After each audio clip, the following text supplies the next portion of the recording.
ఈ రికార్డింగ్లో కూడా చూడండి, తీవ్రమైన గుండె నొప్పిని ఎలా దాటారు అనే అనుభవం ఉంది. అలాగే ఒంటరిగా ఉన్నప్పుడు కూడా ఇంద్రియ కోరికలు ఎందుకు పోవు అనే ప్రశ్న ఉంది. ఇంకా ధ్యానంలో వచ్చే అడ్డంకులు, కర్మ సిద్ధాంతం, ఇలా చాలా విషయాలున్నాయి. నిజమే, సాధకుల ప్రశ్నలు చాలా ప్రాక్టికల్గా ఉంటాయి. కరెక్ట్. సో మన పనేంటంటే ఈ చర్చలోంచి అసలు సారమేంటి, ముఖ్యమైన సలహాలేంటి అని చూడటం. ధ్యాన మార్గంలో ఎలాంటి సవాళ్లు వస్తాయి, వాటిని ఎలా ఎదుర్కోవచ్చు అని అర్థం చేసుకోవడానికి ఇది బాగా ఉపయోగపడుతుంది. సరే, మరి మొదలు పెడదామా?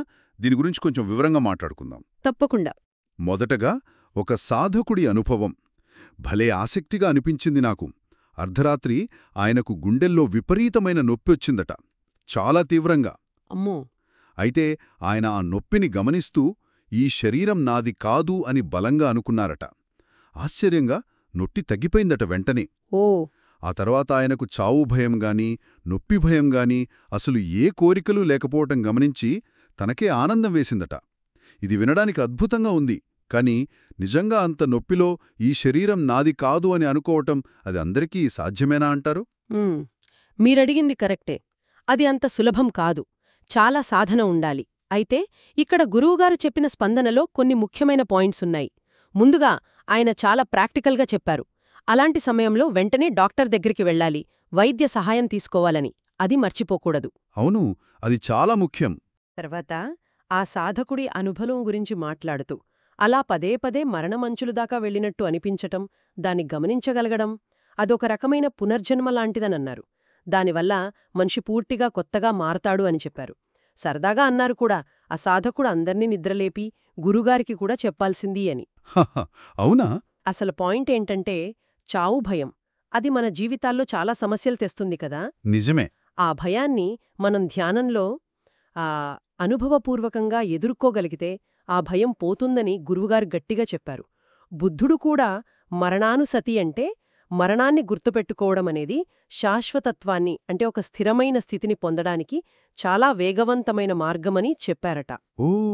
చావు దగ్గరపడినప్పుడు లేదా చావు గురించి తీవ్రంగా ఆలోచించినప్పుడు మనసు చాలా స్వచ్ఛంగా ఉంటుందట. అనవసరమైన ఆలోచనలు, చెడు ఆలోచనలు రావు.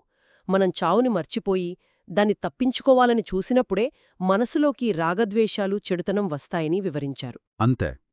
ఆ నొప్పిలో ఆ సాధకుడు శరీరం నాది కాదు అనుకోవడం, అది కేవలం ఒక పాజిటివ్ థింకింగ్ లాంటిది కాదు. అది తీవ్రమైన సాధన వల్ల వచ్చిన ఒక మానసిక స్థితి అన్నమాట. ఆ నొప్పిని, భయాన్ని పక్కకు నెట్టి జరుగుతున్న దాన్ని సాక్షిగా గమనించగలగడం. అవును, కరెక్ట్.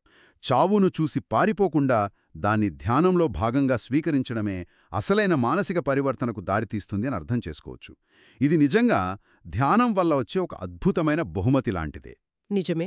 సరే, మరణభయం, దాన్ని ఎదుర్కోవడం గురించి బాగా చెప్పారు. ఇప్పుడు ఇంకో కామన్ సమస్యకొద్దాం. సాధకులను తరచుగా ఇబ్బంది పెట్టేది ఇంద్రియ కోరికలు. ఒకరడిగారు, శారీరకంగా అన్నిటికీ దూరంగా ఉన్న, ఒంటరిగా రిట్రీట్లో ఉన్నప్పుడు కూడా మనసులో కోరికలు తగ్గడం కష్టమని. ఎందుకని? దీనికి అశుభ భావన, అంటే శరీరం యొక్క అసహ్యకరమైన అంశాలపై ధ్యానం చేయాలా అని కూడా అడిగారు. ఇది చాలామంది ఫేస్ చేసేదే కదా. ఏకాంతంలో కోరికలు తగ్గకపోగా కొన్నిసార్లు పెరిగినట్టు అనిపిస్తాయి. దీని గురించి గురుగారేం చెప్పారో చూద్దాం. అవును, ఇది చాలా సహజమైన ప్రశ్న. దీనికి గురుగారి వివరణ చాలా ప్రాక్టికల్గా ఉంది. ఆయనేమన్నారంటే, ఒంటరిగా ఉన్న వెంటనే కాదు, కొన్నాళ్లు గరిచాక ఆ ఏకాంతమే మన శరీరం యొక్క అసలు స్వభావాన్ని గమనించడానికి మంచి అవకాశం కల్పిస్తుంది అన్నారు. అంటే ఎలాంటి స్వభావం? అంటే దాని అశాశ్వతత్వం, కొన్నిసార్లు దానిలోని అసహ్యకరమైన అంశాలు, వాటినే అశుభభావన అంటారు కదా. అదే మనం బయట సమాజంలో ఉన్నప్పుడు మన దృష్టి అంతా బయటి హంగులు, అలంకరణలు, ఎదుటివాళ్లమీద ఉంటుంది.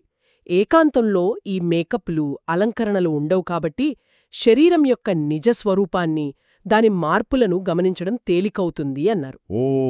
అలాగనమాట. ఇంకో ముఖ్యమైన విషయం చెప్పారు. ఇంద్రియ కోరిక అంటే కామచంద, అది కేవలం శృంగారానికి సంబంధించిన కోరిక మాత్రమే కాదు.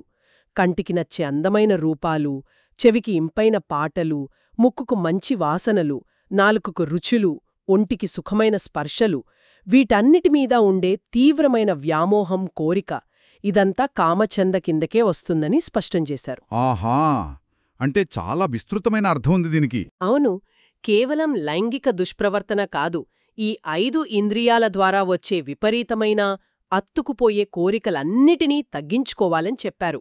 మరి వీటిని ఎలా అదుపు చేయాలి? ఇది కష్టమే కదా? కష్టమే. అందుకే గురువుగారు షార్ట్కట్స్ లేవన్నారు. ఆయన చెప్పిన మార్గమేంటంటే, ముందుగా వాటిని పూర్తిగా అణచివేయాలని చూడొద్దు అన్నారు. మన ప్రాథమిక ధ్యాన వస్తువు అంటే శ్వాసమీద దృష్టి పెట్టడం లేదా నడకను గమనించడం, దానిమీద మనసు నిలపడానికి ప్రయత్నించాలి. సరే. ఒకవేళ కోరికలు మరీ పెరిగిపోతే, అయ్యో ఇలా జరిగిందే అని బాధపడకుండా వాటి బలం ఎంతుందో అర్థం చేసుకోమన్నారు. వాటి శక్తిని గుర్తించాలి. శారీరకంగా వాటికి దూరంగా ఉండాలి, మానసికంగా వాటిని ఇంకా ప్రోత్సహించకూడదు. అంటే వాటి గురించి ఆలోచిస్తూ ఉండకూడదు. వాటికి ఫ్యూయల్ ఇవ్వకూడదు అనమాట. కరెక్ట్. అయితే కొన్నిసార్లు మన పాత జన్మల అలవాట్ల వల్ల, సంస్కారాల వల్ల అవి మనల్ని డామినేట్ చెయ్యొచ్చు. అయినా ప్రయత్నం ఆపుకూడదు అన్నారు. ఎప్పుడైతే మనసు ఈ కోరికల ఉచ్చునుంచి కొంచెం బయటపడుతుందో అప్పుడు మళ్ళీ అందులో జారిపోకుండా చాలా జాగరూకతతో ఉండాలి. దీనికి టైం పడుతుంది, నెమ్మదిగా ప్రాక్టీస్తోనే పట్టు వస్తుంది అని గట్టిగా చెప్పారు. అంటే కోరికలు వచ్చినప్పుడు వాటితో యుద్ధం చెయ్యకుండా, వాటిని గమనిస్తూ వాటికి బలం ఇవ్వకుండా నెమ్మదిగా మళ్లీ మన ప్రాథమిక ధ్యానం మీదకి మనసు తీసుకురావాలి. దీనికి చాలా ఓపిక కావాలి అన్నమాట. సరే, ఇది కోరికల గురించి. ఇప్పుడు ధ్యాన సాధనలో రోజూ ఎదురయ్యే కొన్ని ప్రాక్టికల్ ఇబ్బందుల గురించి కూడా ప్రశ్నలొచ్చాయి. పండి. ఒక సాధకురాలు అడిగారు, ఇంట్లో ఏదో కుటుంబ సమస్య వచ్చిందట, ఆస్తి గొడవల లాంటిది. ఆ తర్వాత ధ్యానంలో కూర్చుంటే అసలు మనసు నిలవట్లేదట. ఆలోచనలు, పాత జ్ఞాపకాలు, జరిగిన గొడవలు, వాళ్లన్న మాటలు, పాటలు అన్నీ ఒకదాని తర్వాత ఒకటి క్యూ కట్టినట్టు వస్తున్నాయట. అయ్యో! నడక ధ్యానం చేస్తుండప్పుడు కొంచెం పర్వాలేదు అనిపించిందట. కాని కూర్చుంటే మాత్రం చాలా ఇబ్బందిగా ఉందట. ఆవిడ గురువుగారి పాత సలహా పాటించి ద్వేషం పెంచుకోకుండా, ఎదురు వాదించకుండా ఉన్నారట. అయినా సరే మనసులో ఇంకా కొంచెం కోపం, బాధ మిగిలున్నాయని చెప్పారు. ఇది చాలామందికి రిలేట్ అయ్యే సమస్యే కదా? నిజమే. చాలా సహజమది. దీనికి గురువుగారి జవాబు వింటే కొంచెం ఊరట కలుగుతుంది. ఆయనేమన్నారంటే, ఇది కూడా సాధనలో ఒక భాగమే. మీలో పురోగతి వస్తుంది అనడానికి ఇదే నిదర్శనం అని. ఓ! దీన్ని బలవంతంగా ఆపాలని చూడకండి. దానంతటా అదే సర్దుకుంటుంది అని చెప్పారు. జరిగిన సంఘటనల ప్రభావం తగ్గడానికి కొంత టైం పడుతుంది. అంతవరకు ఓపిక పట్టాలి. ఇప్పుడు చేస్తున్న సాధననే, అంటే శ్వాసను గమనించడం, ఆలోచనలు వస్తే వాటిని ఆలోచన అని గుర్తించి మళ్లీ శ్వాసమీదకు రావడం, దాన్నే కంటిన్యూ చేయమని సలహా ఇచ్చారు. అంటే ఆపకుండా చేస్తూ ఉండాలి. అవును. బలవంతంగా మనస్సును నొక్కేయాలని చూస్తే అది సహజంగా ఎదగాల్సిన ప్రక్రియ దెబ్బతింటుందని హెచ్చరించారు. ఇది న్యాచురల్ గ్రోత్, దీని డిస్టర్బ్ చేయకండి అన్నారు. ఆహా! అంటే ధ్యానంలో ఇలాంటి ఇబ్బందులు వస్తే మనం ఏదో తప్పు చేస్తున్నాము అని ఫీల్ అవ్వక్కర్లేదు. అది కూడా ప్రాసెస్లో భాగమే అని అర్థం చేసుకోవాలి. అంతే. చాలా సింపుల్గా చెప్పారు. సరే, అలాగే ఇంకో ప్రాక్టికల్ ప్రశ్న. ఇది కూడా చాలామందికి వస్తుంది. కూర్చొని ధ్యానం చేస్తుంటే శరీరం కదులుతోందట. కొందరు ముందుకు వంగుతారు, కొందరు అటూ ఇటూ ఊగుతారు. అప్పుడు దాన్ని పట్టించుకోకుండా శ్వాసనే గమనించాలా, లేక కూర్చున్న భంగిమను సరిచేసుకోవాలా? ఏది ముఖ్యం? దీనికి గురువుగారు చాలా స్పష్టంగా ఒక ఆర్డర్ చెప్పారు. ప్రయారిటీ లిస్ట్ అన్నమాట. మొదటి ప్రయారిటీ స్మృతి, అంటే మైండ్ఫుల్నెస్ లేదా జాగరూకత. ఏం జరుగుతోందో గమనించే స్పృహ ఉండటం. ఓకే, ఫస్ట్ స్మృతి. రెండవ ప్రయారిటీ ప్రాథమిక ధ్యాన వస్తువు, ఉదాహరణకు శ్వాస. రైట్. మూడవ ప్రయారిటీ భంగిమ, పోస్చర్. ఎందుకంటే మనలో మంచి స్మృతి, జాగరూకత, ప్రయత్నం ఉంటే అప్పుడు ఏకాగ్రతకు, కాన్సంట్రేషన్కు, శక్తికి, ఎనర్జీకి మధ్య ఒక సరైన బ్యాలెన్స్ ఏర్పడుతుంది. స్థిరంగా ఉంటుంది. ఊగడం లాంటివి తగ్గుతాయి. కాబట్టి ముందు స్మృతిమీద దృష్టి పెడితే అదే కదా మనసుని స్థిరపరిచే పునాది. మిగతావి, అంటే శ్వాసమీద ధ్యాస, స్థిరమైన భంగిమ, అవి వాటంతటవే కుదురుకుంటాయని వివరించారు. సో ఫస్ట్ ప్రయారిటీ ఎప్పుడూ స్మృతికే. ఓ, అది బావుంది. అంటే రూట్ కాజ్ని అడ్రస్ చేస్తే సిమ్టమ్స్ అవే పోతాయన్నట్టుంది. స్మృతి ఉంటే బ్యాలెన్స్ వస్తుంది, బ్యాలెన్స్ ఉంటే పోస్చర్ సెట్ అవుతుంది. చాలా క్లియర్గా ఉంది. ఇక నడక ధ్యానం గురించి కూడా ఒక డీటెయిల్డ్ ప్రశ్న వచ్చింది. ఒక సాధకుడు చాలా కాంప్లికేటెడ్గా నోట్ చేస్తున్నారట. అడుగు ఎత్తడం, ముందుకు నెట్టడం, కింద పెట్టడం, పాదం నేలకు తగలడం, ఇలా చాలా స్టెప్స్. అబ్బా! నిలబడినప్పుడు కూడా పాదాలు నేలను తాకడం, శరీరం నిలబడి ఉండటం గమనించారట. ఆయనకు శరీరమంతా చిన్న చిన్న కణాల గుంపులా ఎప్పుడూ కంపిస్తున్నట్టు అనిపించిందట. నిలబడటం కూడా శాశ్వతం కాదు, అదో క్షణికమైన స్థితి అనిపించిందట. మంచి అబ్జర్వేషన్స్ అవి. కానీ దీనికి గురువుగారు ఒక సిస్టమేటిక్ పద్ధతి చెప్పారు. మొదలుపెట్టేటప్పుడు అంత క్లిష్టంగా చేయకూడదన్నారు. ఫస్ట్ చాలా సింపుల్గా ఒక అడుగు వేసినప్పుడు ఒకటే గమనిక, ఎడమ కుడి అంతే. ఓకే. కొన్నాళ్లపాటు మనసు పక్కకు పోకుండా ఏకాగ్రతతో ఇది చెయ్యగలిగాక అప్పుడు రెండో స్టేజికి వెళ్ళాలి. ఇప్పుడు ఒక అడుగుకు 2 గమనికలు, ఎత్తడం దించడం. ఇది కూడా బాగా కుదిరాక, మనసు నిలకడగా ఉన్నాక అప్పుడు మూడో స్టేజ్, ఒక అడుగుకు 3 గమనికలు, ఎత్తడం కదలడం దించడం. ఈ మూడిటి మధ్య తేడాను స్పష్టంగా గుర్తించాలి. మొదట్లోనే అన్నిటినీ కలిపి గమనించాలని చూస్తే తలనొప్పి వస్తుందని, శరీరంలో బ్యాలెన్స్ తప్పుతుందని హెచ్చరించారు. అవును, మరి కన్ఫ్యూషన్ వస్తుంది. కరెక్ట్. ఇలా స్టెప్ బై స్టెప్ క్రమంగా ప్రాక్టీస్ చేస్తే అసలు శరీరం యొక్క ప్రాథమిక ఉనికిని, అంటే నేనున్నాను, నేను బ్రతికే ఉన్నాను, నాకు స్పృహ ఉంది అనే ఒక బేసిక్ ఫీలింగ్ని పట్టుకోగలుగుతామన్నారు. ఆహా. దానిమీదే ఈ చిన్న చిన్న కదలికలు, అంటే ఎత్తటం దించటం లాంటివి జరుగుతున్నాయనూ అర్థమవుతుంది. ఈ ప్రాథమిక ఉనికితో పరిచయం పెరిగితే మనసు స్థిరపడుతుంది. ఆ తర్వాత ఈ చిన్న కదలికలను గమనించడం సులభమవుతుంది. ఇందులో నైపుణ్యం వస్తే నడక ధ్యానం చాలా రకాలుగా చెయ్యొచ్చని, అది కూర్చొని చేసే ధ్యానానికి, ఇంకా మన రోజువారీ పనుల్లో కూడా చాలా ఉపయోగపడుతుందని చెప్పారు. కూర్చునే ధ్యానం కన్నా నడక ధ్యానంలో నైపుణ్యం సాధించడం ద్వారా మన సాధనను ఇంకా వైవిధ్యంగా మార్చుకోవడానికి వీలవుతుంది అన్నారు. రైట్. కూర్చుని ధ్యానం చేస్తున్నప్పుడు ఇంకో అనుభవం గురించి అడిగారు. శ్వాసను గమనిస్తాం కదా, పొట్ట ఉబ్బడం, రైజింగ్, తగ్గడం, ఫాలింగ్. అందులో కొన్ని మార్పులు వస్తున్నాయట. ఉదాహరణకు, ఫాలింగ్ అంటే పొట్ట తగ్గడం చాలా చిన్నగా అనిపించడం, లేదా అసలు తెలియనట్టయిపోవడం. ఇది కూడా కామన్గా వస్తుంది. కొన్నిసార్లు రైజింగ్ కూడా చిన్నగా అవుతుందట. అప్పుడు మనసులో కథలు, బొమ్మలొస్తాయట. వాటిని గమనించి మళ్లీ శ్వాస మీదకు వస్తే అప్పుడు శ్వాస మామూలుగానే కదులుతూ కనిపిస్తుందట. దీనికేం చేయాలి? ఇక్కడ కూడా గురువుగారి సలహా చాలా సింపుల్ అండ్ పవర్ఫుల్. ఏది జరుగుతుంటే దాన్నే సహజంగా గమనించాలి, అంతే. ఇలా జరగాలి అని ఆశించకూడదు, ఇలా జరగకూడదు అని జరుగుతున్న దాన్నే తిరస్కరించకూడదు. Okay, just observe. అవును. ఫాలింగ్ స్పష్టంగా తెలియకపోయినా పర్లేదు. ప్రతి రైజింగ్ని స్పష్టంగా గమనించగలుగుతున్నామంటే చాలు. మన కనెక్షన్ శ్వాసతో కొనసాగుతూనే ఉందని అర్థం. దాని గురించి కంగారు పడాల్సిన పని లేదని చెప్పారు. మనం ఎంత ఖచ్చితంగా గమనిస్తున్నామో దాన్ని అంతే ఖచ్చితంగా మనస్సులో అనుకోవడం లేదా రిపోర్ట్ చేయడం, ఈ రెండూ సాధనకు బలాన్నిస్తాయని చెప్పారు. అంటే రైజింగ్ రైజింగ్ అని మనస్సులో అనుకోవడం. ఇలా చేస్తూ పోతే చివరికి ఆటోపైలట్ మోడ్లోకి వెళ్తాం. అంటే పెద్దగా ప్రయత్నం చెయ్యక్కర్లేకుండానే ధ్యానం దానంతట అదే కొనసాగుతుంది. ఆహా. సరిగ్గా గమనించి సరిగ్గా రిపోర్ట్ చేస్తే మళ్ళీ ధ్యానానికి కూర్చున్నప్పుడు అంతకుముందు ఎక్కడ ఆపామో అక్కడి నుండే సాధన కొనసాగుతుందట. అంత కంటిన్యూటీ వస్తుంది. నీ వింటుంటే ధ్యానంలో ఏది జరిగినా, మంచిదైనా చెడ్డదైనా ఇబ్బందిగా ఉన్నా దాన్ని ఓకే ఇది ఇలా ఉంది అని స్వీకరించడమే కీలకమనిపిస్తోంది. దాన్ని మార్చాలని చూడకుండా. ఖచ్చితంగా అదే అసలైన స్మృతి. సరే, ఇప్పుడు కొంచెం పెద్ద టాపిక్, కర్మ గురించి మాట్లాడుకుందాం. ఇదెప్పుడు ఉండే ప్రశ్నే. ఒకరడిగారు, మనం చేసిన చెడ్డ పనుల, అకుశల కర్మల ప్రభావాన్ని మనం చేసే మంచి పనుల ద్వారా పూర్తిగా తుడిచిపెట్టేయొచ్చా? లేక అవి ఎక్కడో దాగి ఉండి తరువాతెప్పుడో బయటకొస్తాయా? అసలు ఇప్పుడు మనం అనుభవిస్తున్న సుఖదుఖాలన్నీ పాత జన్మల కర్మల వల్లేనా? చాలా ముఖ్యమైన ప్రశ్న. దీనికి గురువుగారిచ్చిన జవాబు కూడా చాలా ఆచరణాత్మకంగా ఉంది. అసలు కర్మ సిద్ధాంతాన్ని పూర్తిగా అర్థం చేసుకోవడం మన వల్ల కాదు అన్నారు. దాని లోతులన్నిటినీ తెలుసుకోవాలని ప్రయత్నిస్తే పిచ్చెక్కిపోతుందని సాక్షాత్తు బుద్ధుడే చెప్పినట్లు గుర్తుచేశారు. అది అంత విస్తారమైన లోతైన విషయం.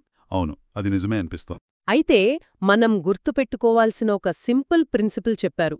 అది మనకు ఉపయోగపడుతుంది. అదేమిటంటే, మనం ఎక్కువగా మంచి పనులు చేస్తూ ఉంటే, అంటే మన జీవితం ఓవరాల్గా సగటున మంచివైపు మొగ్గు చూపుతుంటే, ఓకే, అప్పుడు మనం చేసిన చిన్న చిన్న చెడు కర్మల ప్రభావం బాగా తగ్గిపోతుంది, లేదా అసలు లేకుండా పోతుంది. దీనికి బుద్ధుడు చెప్పిన ఉప్పు నీళ్ల ఉదాహరణ చెప్పారు గురువుగారు. అదేంటి? ఒక చిన్న గ్లాసు నీళ్లలో కొంచెం ఉప్పు వేస్తే ఆ నీళ్లు తాగలేనంత ఉప్పుగా అయిపోతాయి కదా. అవును. అదే గుప్పెడు ఉప్పును తీసుకుపోయి గంగానదిలాంటి పెద్ద నదిలో కలిపితే నది నీళ్ల రుచి ఏమైనా మారుతుందా? మారదు. అసలు తెలీదు కూడా. ఎందుకు? ఎందుకంటే అక్కడ నీటి పరిమాణం చాలా చాలా ఎక్కువ. అలాగే మన జీవితంలో మంచి పనుల పరిమాణం చాలా ఎక్కువగా ఉంటే ఆ చెడు కర్మల ఉప్పు ప్రభావం తగ్గిపోతుంది, కలిసిపోతుంది. ఆహా, భలే పోలిక. అంటే కర్మను చెరిపేయడం కాదు, దాన్ని నీరుగార్చడమనమాట, డైల్యూట్ చేయడం. మన మంచి పనుల నదిని ఎంత పెద్దదిగా చేసుకుంటే పాత చెడు కర్మల ఉప్పు అంతగా కలిసిపోతుంది. మంచి పనుల పుణ్యం అనే నీళ్లు ప్రభావం కూడా పెద్దగా ఉండదు. కాబట్టి మన చర్యల సగటు విలువ, యావరేజ్, పాజిటివ్గా మంచివైపు ఉండేలా చూసుకోవడం చాలా ముఖ్యం. అప్పుడు చెడు కర్మల ప్రభావం వాటంతటవే నీరుగారిపోతాయి. గత కర్మల గురించి అతిగా ఆలోచించి బాధపడటం కన్నా ప్రస్తుతం మంచి పనులు చేయడంపై దృష్టి పెట్టడం ముఖ్యం అన్నారు. మరి పూర్తిగా తుడిచిపెట్టుకుపోతాయా అంటే గ్యారెంటీ లేదా? ఆ విషయం ఎవరూ చెప్పలేరు కదా. గురువుగారన్నట్టు అది అర్థం చేసుకోవడం అసాధ్యం. కాని గంగానదిలో కలిసిన ఉప్పు ఎక్కడికి పోతుంది? అక్కడే ఉంటుంది, కాని దాని ప్రభావం సున్నా అయిపోతుంది. అలాగే అనుకోవచ్చు. దాని బలాన్ని విపరీతంగా తగ్గించవచ్చని అర్థం చేసుకోవాలి. కాబట్టి నిరాశపడాల్సిన పనిలేదు. మన చేతుల్లో ఉన్నది ప్రస్తుతం మంచి పనులు చేయటం. చాలా స్పష్టంగా చెప్పారు. ఇది చాలా ప్రాక్టికల్ అప్రోచ్.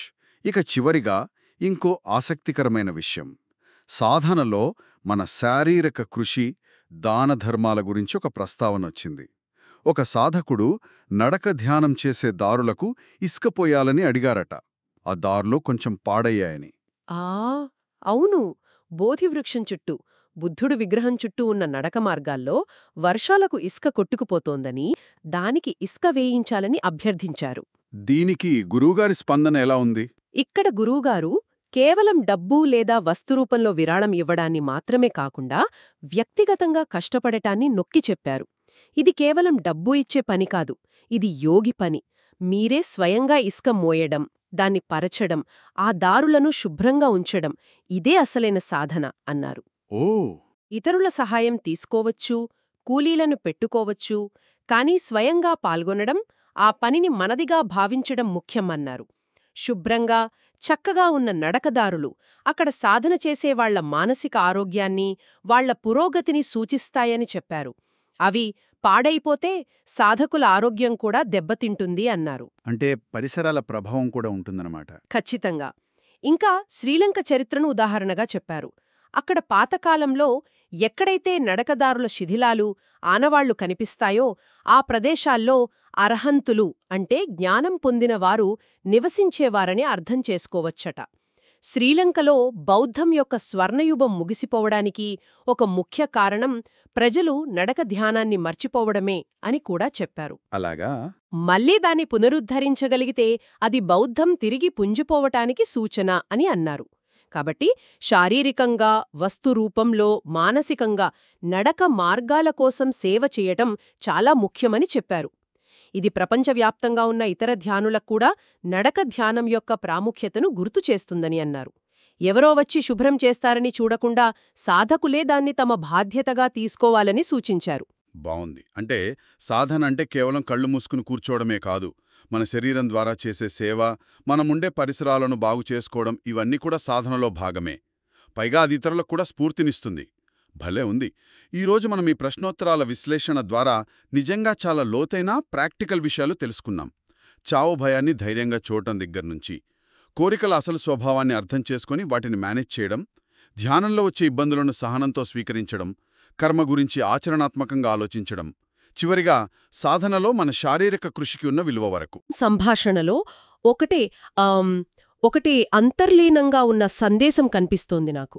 జీవితంలో అయినా, ధ్యానంలో అయినా సరే, సమస్యలు వచ్చినప్పుడు, కష్టాలొచ్చినప్పుడు వాటినుంచి పారిపోవడం కాదు ముఖ్యం. అవును. వాటిని స్మృతితో, జాగరూకతతో ధైర్యంగా ఎదుర్కోవడమే అసలైన ఎదుగుదలకు, మార్పుకు దారితీస్తుంది. అది తీవ్రమైన గుండెనొప్పైనా సరే, మనసులో భగ్గుమనే కోరికైనా సరే, లేదా ధ్యానంలో వచ్చే పరధ్యానమైనా సరే, దాన్ని చూడగలగాలి. నిజమే. బహుశా గురువుగారు చెప్పినట్లు చావును ధ్యానించడమే శాశ్వతత్వానికి అతి దగ్గరి దారి అయినట్లే జీవితంలోనూ ధ్యానంలోనూ వచ్చే సవాళ్లను అవి ఎంత ఇబ్బందిగా ఉన్నా సరే, ఎంత అసౌకర్యంగా ఉన్నా సరే, వాటిని నేరుగా చూడటమే, వాటితో కాసేపు ఉండటమే మానసికంగా మనం ఎదగడానికి అత్యంత శక్తివంతమైన మార్గం కావచ్చు. దీని గురించి మన శ్రోతలు కూడా కాస్త ఆలోచిస్తారని ఆశిద్దాం. తప్పకుండా.